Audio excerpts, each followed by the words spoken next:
કૃત્રિમ તળાવમાં ગણેશ પ્રતિમાઓ નજરે જોવા મળતા હિન્દુ ધર્મના લોકોની લાગણી દુભાઈ છે। પાલિકા દ્વારા બનાવવામાં આવેલ તમામ કૃત્રિમ તળાવમાં પ્રતિમાઓ વિસર્જિત ન થતા સ્થિતિ કફોડી બની છે। કૃત્રિમ તળાવમાં ગણેશ પ્રતિમાઓ નજરે જોવા મળતા હિન્દુ ધર્મના લોકોની લાગણી દુભાઈ છે। પાલિકા દ્વારા બનાવવામાં આવેલા તમામ કૃત્રિમ તળાવમાં પ્રતિમાઓ વિસર્જિત ન થતા સ્થિતિ કફોડી બની છે। નવલખી મેદાન ખાતે આવેલ કૃત્રિમ તળાવમાં ગણેશ પ્રતિમાઓ અર્ધ વિસર્જિત હાલતમાં જોવા મળી।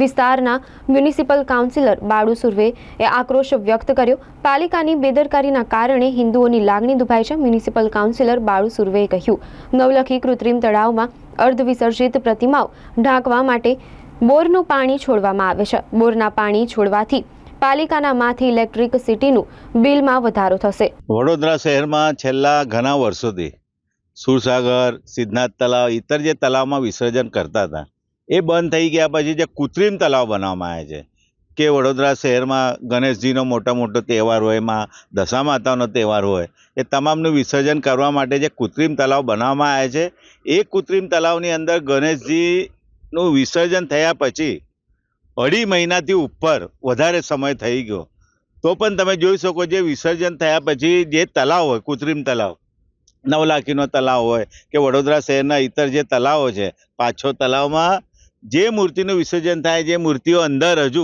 એ જ પરિસ્થિતિમાં છે, એ જ હાલતમાં છે ને જોઈને આપણને દુઃખ થાય કે હિન્દુ સમાજ માટે ખૂબ ગંભીર બાબત કહેવાય કે એનો નિકાલ કરવાનો હોય। કોર્પોરેશનની આ તમામ જવાબદારી આવે કે વિસર્જન થાય પછી 10-15 દિવસ પછી એને ડમ્પર લાવીને કંઈ એ કરીને બહાર લઈ જવાના હોય, જંબુસર લઈ જવાના હોય, દરિયામાં એને વિસર્જન કરવાના હોય, પણ તમે જોઈ શકો આ વર્ષે કોઈ પણ કોર્પોરેશનના અધિકારીઓએ એવું કામ નથી કર્યું અને આજે આપણે તળાવ પાસે ઊભા છે, તળાવની અંદર ગણેશજીની મૂર્તિ હજુ દેખાય છે, એટલે કેટલી ગંભીર બાબત કહેવાય।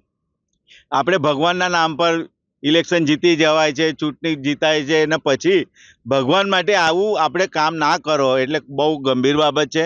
અમારું એટલું જ કહેવું છે કે જે વિસર્જન થયા પછી 2.5-3 મહિનાની સમય થઈ ગયો હોવા છતાં કોઈ જાતની સફાઈ કરવામાં નથી આવી, એટલે જે તળાવની અંદર ગણેશજીની અડધી મૂર્તિ હજુ મૂર્તિઓ છે, દેખાય છે, એને કંઈ પણ રીતે દરિયામાં કે કોઈ જગ્યા સારી જગ્યા જઈને એનું વિસર્જન સારી રીતે કરવું જોઈએ, નહીં કે એવું લોકોને આવતા જતા મૂર્તિઓ દેખાય તો ખૂબ લોકોને એના જોડે આસ્થા જોડે એ થાય છે।